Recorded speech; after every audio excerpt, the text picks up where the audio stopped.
Question number 11 है, भारत में कृषि आंदोलनों की व्याख्या कीजिए। तो वास्तव में कृषि आंदोलन क्या है? वे आंदोलन जो कृषि से संबंधित किसानों के द्वारा और किसानों के हित के लिए समाज के नागरिकों के और या गैर सरकारी संगठनों के द्वारा जो आंदोलन चलाए जाते हैं उसे हम कृषि आंदोलन कहते हैं। भारत में कृषि आंदोलनों की शुरुआत औपनिवेशिक काल से हुई। भारत के अंदर जैसा कि चंपारण आंदोलन, खेड़ा आंदोलन, ये जितने भी आंदोलन हुए थे अहमद जो है ना, ये सारे जो थे चंपारण, खेड़ा, ये सारे आंदोलन जो थे वो कृषि से संबंधित आंदोलन थे। जब किसानों ने ऊंचे कर, जमींदारी प्रथा, शोषण के खिलाफ आवाज उठाई। स्वतंत्रता के बाद भी किसानों ने भूमि सुधार, उचित मूल्य, ऋण राहत और सिंचाई सुविधाओं के लिए संघर्ष किया। तेलंगाना आंदोलन, नक्सलवादी आंदोलन, पंजाब का किसान आंदोलन इसके प्रमुख उदाहरण है। समय के साथ साथ किसान संगठनों ने न्यूनतम समर्थन मूल्य, कर्ज माफी और सब्सिडी जैसे मुद्दों को प्रमुख मुद्दा बनाया। इसके आधार पर इन आंदोलनों ने कृषि नीति और ग्रामीण राजनीति को गहराई से प्रभावित किया। अब हम बात करते हैं कृषि आंदोलन है, जैसे कि औपनिवेशिक शोषण के खिलाफ संघर्ष। जितने भी हमारे यहाँ पर कृषि आंदोलन हुए वो सब औपनिवेशिक शोषण के खिलाफ हुए। जब भारत में अंग्रेजी शासन ने जब शोषण को बढ़ावा दिया हमारे किसानों में, जैसे कि नील किसानों, चंपारण, तेभागा आंदोलनों ने कर और जमींदारों शोषण के विरुद्ध आवाज उठाई। दूसरा, जमींदारी उन्मूलन की मांग। स्वतंत्रता बाद किसानों ने भूमि के पुनर्वितरण और बंधुआ मजदूरी समाप्त करने पर जोर दिया गया। इसके संबंध में भी आंदोलन चलाया गया। साथ ही साथ में भारत में किसान आंदोलन तेलंगाना और नक्सलवादी आंदोलन के रूप में भी प्रकट हुए, जिसे भूमिहीन किसानों और गरीबी कृषकों ने सामाजिक आर्थिक शोषण के खिलाफ हथियारबंद संघर्ष भी किए। किसान संगठनों का उभार तेजी से, इन किसान संगठनों ने भी भारत में किसान आंदोलन को तेजी से बढ़ाया। भारतीय किसान यूनियन जैसे संगठनों ने न्यूनतम समर्थन मूल्य पर और लागत आधारित मूल्यों की मांग भी उठाई। साथ ही साथ में कर्ज और कीमतों का मुद्दा भी हमारे किसान आंदोलनों का अहम हिस्सा बने। जैसे आत्महत्या और बढ़ते ऋण भार ने कृषि संगठन आंदोलनों को प्रमुख विषय बनाया। साथ ही साथ हरित क्रांति के दुष्प्रभावों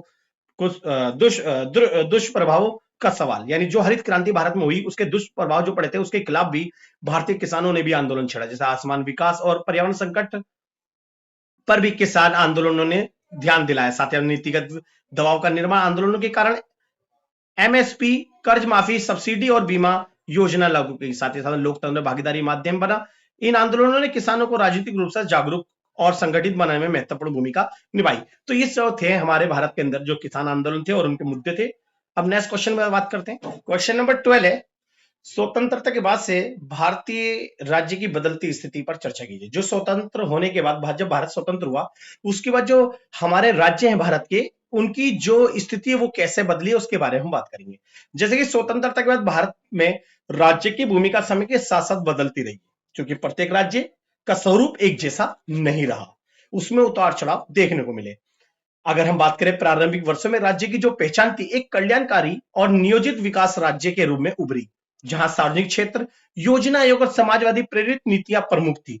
क्योंकि सार्वजनिक क्षेत्र में सरकार के द्वारा किए गए प्रयास और बहुत सारी योजनाएं, जैसे योजना आयोग के द्वारा बनाई गई नीतियां और समाजवादी जो प्रेरित नीतियां हैं, उनके आधार पर राज्य की पहचान की गई।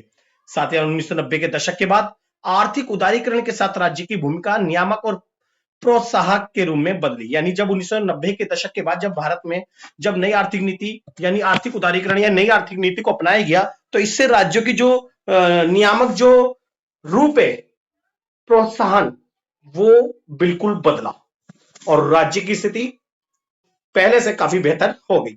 अब राज्य बाजार, निजी क्षेत्र और नागरिक समाज के साथ साझेदारी में काम करता है। साथ ही संघवाद, लोकतांत्रिक संस्था और अधिकार आधारित नीतियों ने राज्य की प्रकृति को लगातार परिवर्तित किया।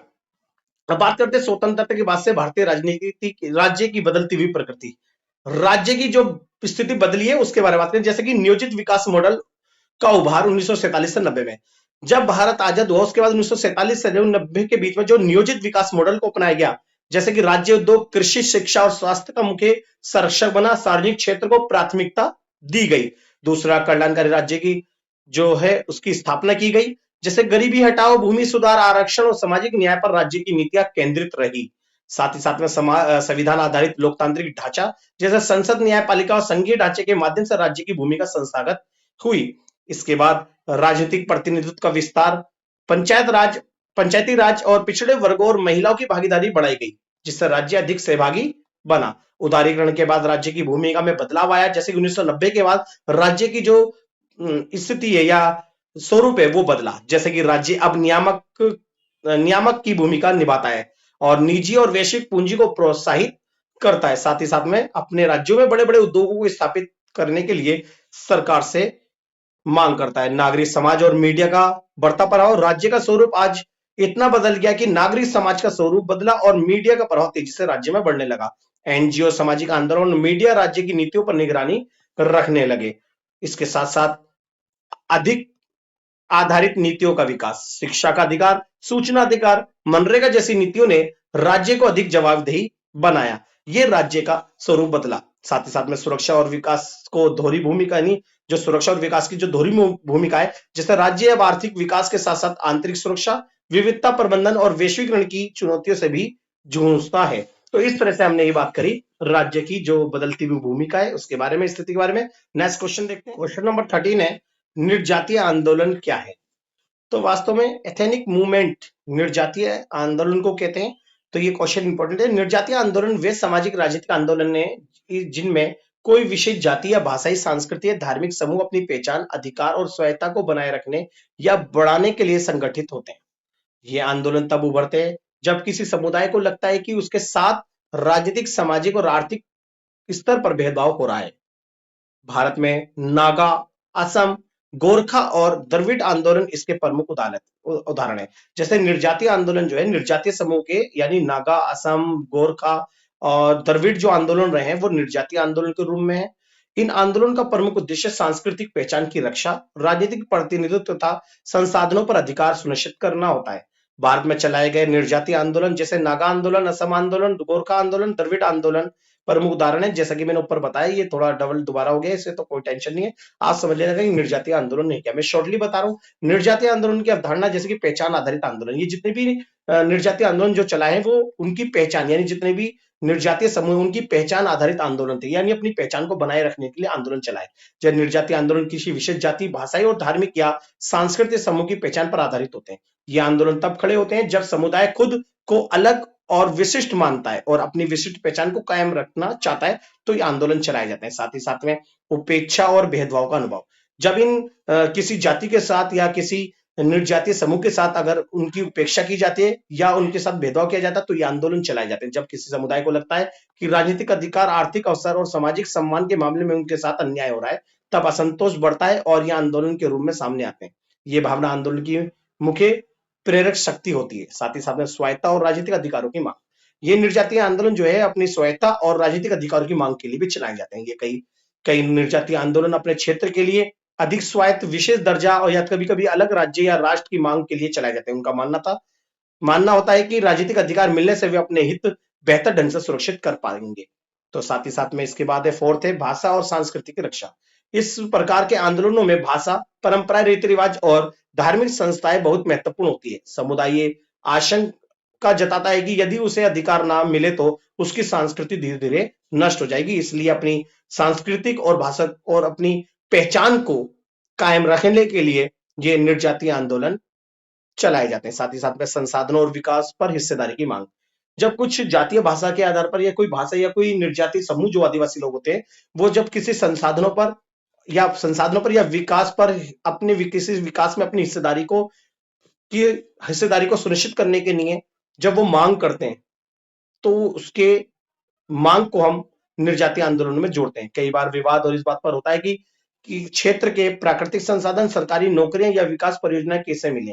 समुदाय चाहता है कि इसके इलाके के संसाधनों पर उसका प्रथम अधिकार हो। साथ ही साथ शांतिपूर्ण उग्र तक कई रूप, कुछ निर्जातीय आंदोलन शांतिपूर्ण रैलियों, संगठन निर्माण और चुनावी भागीदारी के माध्यम से चलते हैं, जबकि कुछ आंदोलन चरम रूप भी ले लेते हैं, जैसे कि हथियारबंद संघर्ष, बहिष्कार और अलगाववादी गतिविधियां, जिससे खून खराबा, हिंसा का प्रयोग, ये सब कभी कभी शांतिपूर्ण आंदोलन भी उग्र रूप ले लेते हैं। तो इस तरह से हमने निर्जातीय समूह के बारे में बात करी और उसका 7 और 8 पॉइंट और भी है, उसे देखते हैं। राष्ट्रीय एकता के लिए चुनौती, जब निर्जातीय मांगे अलगाव या क्षेत्रीय टकराव में बदल जाती है तो ये राष्ट्रीय एकता, प्रशासन, कानून व्यवस्था के लिए चुनौती बन जाती है। सरकार को संतुलन बनाकर चलना पड़ता है। पहचान की मान्यता और राष्ट्रीय अखंडता दोनों के बीच तालमेल भी बनाना पड़ता है। साथ ही में लोकतांत्रिक समाधान की आवश्यकता, ये प्रकार जो आंदोलन है उनका समाधान केवल लोकतांत्रिक समाधान से ही संभव है।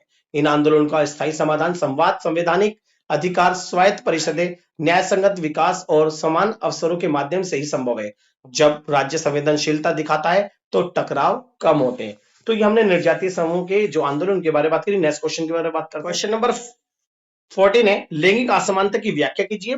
इसे भारत में कैसे हासिल किया जा सकता है? जो भारत के अंदर लिंग के आधार पर जो समानता है उसको स्थापित करना है, यानी भारत के अंदर जो जेंडर है, लैंगिक है, स्त्री और पुरुष और ट्रांसजेंडर जैसे वर्गों के बीच में समानता की व्याख्या करनी है इस क्वेश्चन में। जब लैंगिक समानता का अर्थ है महिला, पुरुष और अन्य सभी लैंगिक पहचानों को समान अधिकार, अवसर, समान मिलना। यानी महिलाओं को, पुरुषों को, ट्रांसजेंडर या कोई भी अन्य जो लैंगिक पहचान वाले जो समूह है उन सबको समान अधिकार, समान अवसर और सम्मान मिलना ही लैंगिक समानता कहलाती है। इसका संबंध केवल कानूनी बराबरी से नहीं है बल्कि सामाजिक, आर्थिक, राजनीतिक और सांस्कृतिक समानता से भी है।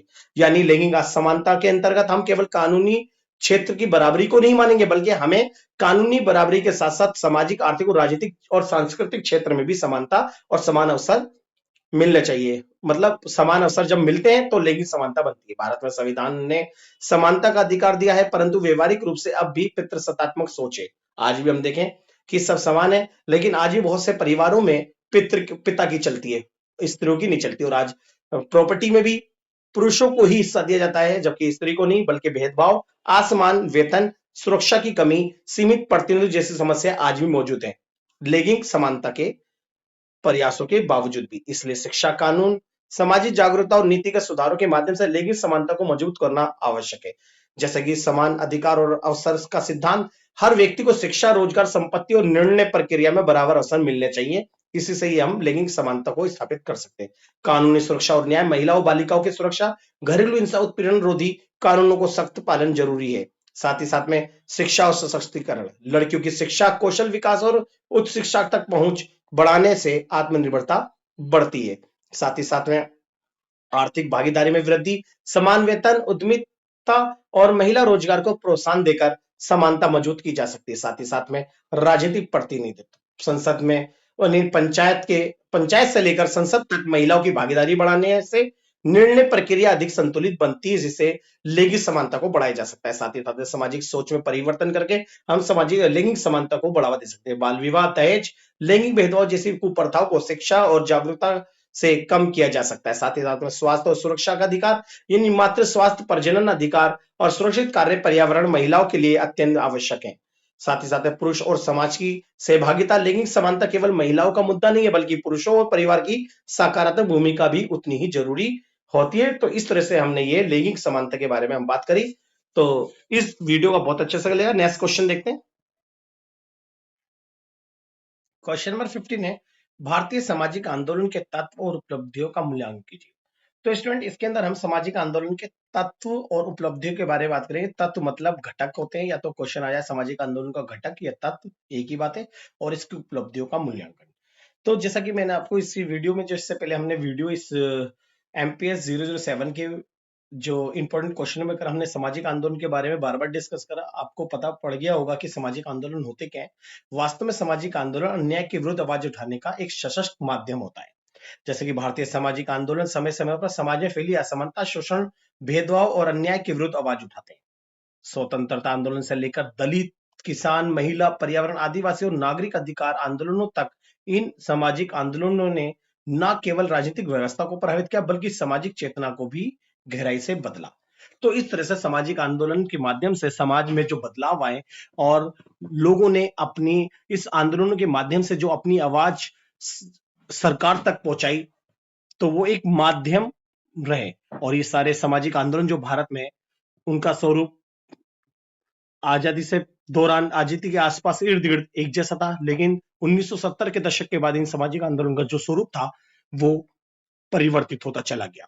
तो सामाजिक आंदोलन समाज के नागरिकों के द्वारा सामाजिक हितों को ध्यान में रखते हुए किसी परिवर्तन के लिए चलाए जाते हैं। सामाजिक आंदोलन के जो तत्व है, तो पहला तत्व है असंतोष या समस्याएं। आंदोलन तभी उभरता है जब समाज में किसी वर्ग असंतोष हो, जैसे भेदभाव, गरीबी, असमानता, अधिकारों का हनन। यानी पहला तत्व में जो समाज के लोगों में असंतोष या समस्या उत्पन्न होती है तो ही ये सामाजिक आंदोलन उभरते हैं। दूसरा उद्देश्य लक्ष्य, ये सामाजिक आंदोलन जितने भी हैं उनका एक उद्देश्य और लक्ष्य भी होता है। आंदोलन का स्पष्ट लक्ष्य होना आवश्यक है। बिना उद्देश्य और लक्ष्य से आप आंदोलन नहीं चला सकते। जैसे कानूनी सुधार, सामाजिक न्याय, अधिकार प्राप्ति, नीति परिवर्तन, पर्यावरण से संबंधित, या जो महिला आंदोलन है, या किसी प्रकार के भी आंदोलन का उद्देश्य और लक्ष्य होता है, जब भी आंदोलन चलाए जाएंगे। और ये आंदोलन का नेतृत्व होना जरूरी है। बिना नेतृत्व के कोई भी सामाजिक आंदोलन नहीं चल सकता। एक प्रभावी, विश्वसनीय और प्रेरणादायक नेतृत्व आंदोलन को संगठित करता है। नेतृत्व दिशा, रणनीति और एकता बनाए रखता है। साथ ही साथ में संगठनात्मक संरचना का होना बहुत जरूरी है। जब तक संगठनात्मक सहयोग नहीं मिलेगा आंदोलनों को, जब तक वो आंदोलन नहीं कहलाए जाते। आंदोलन जब भी सफल होते हैं जब उन्हें संगठनात्मक सहयोग मिला होता है। आंदोलनों के लिए समूह, मंच, संगठन, समिति आदि का निर्माण होता है। संगठन के बिना आंदोलन स्थायी नहीं रह पाते। यानी संगठन नहीं है तो आंदोलन असफल हो जाते हैं। साथ ही साथ में विचारधारा, जी, आंदोलन की एक विचारधारा होती है। आंदोलन किसी न किसी वैचारिक आधार पर टिका होता है, जैसे समानता, लोकतंत्र, पर्यावरण संरक्षण, स्त्री स्वातंत्र आदि। ये सारे जो है सभी किसी न किसी, सभी आंदोलनों का अपनी एक विचारधारा होती है। तो हमने तत्व के बारे में बात करें सामाजिक, जो भारतीय जो सामाजिक आंदोलन है उनकी उपलब्धियों के बारे में। जैसे कि उपलब्धि यह है कि सामाजिक न्याय और समानता को बढ़ावा। ये जितने भी सामाजिक आंदोलन जो चलते हैं, ये सामाजिक न्याय और समानता को बढ़ावा देते हैं। दलित, पिछड़ा वर्ग और आदिवासी आंदोलनों ने भेदभाव के विरुद्ध व्यापक जागरूकता पैदा की। आरक्षण और सामाजिक सुरक्षा नीतियों ने आंदोलन की बड़ी भूमिका निभाई। साथ ही साथ में दूसरा है जन भागीदारी और लोकतंत्र का सशक्तिकरण। जो भी सामाजिक आंदोलन भारत में चले, उन्होंने जन भागीदारी और भारतीय लोकतंत्र को मजबूत किया। आंदोलनों ने आम जनता को सत्ता संरचना से संवाद का अवसर दिया। लोकतांत्रिक मूल्यों जैसे अभिव्यक्ति की स्वतंत्रता, नागरिक अधिकारों को मजबूती मिली।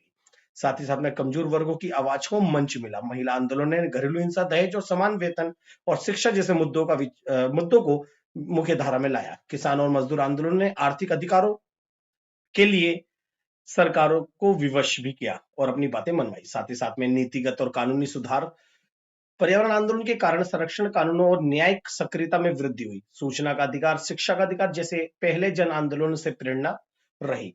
तो हमने टॉप 15 क्वेश्चन के बारे में बात करी एमपीएससी 007 के बारे में। आप इस टॉपिक को कर लीजिएगा। अगर आपको हमारी वीडियो अच्छी लगी तो हमारे वीडियो को लाइक करें, और हाँ, हमारे चैनल को सब्सक्राइब करना ना भूलें, ताकि हमारे आने वाली जो वीडियो है ना, उसका नोटिफिकेशन आपको मिले। इसलिए बेल आइकन जरूर बजाएं। कमेंट करें, शेयर करना ना भूलें।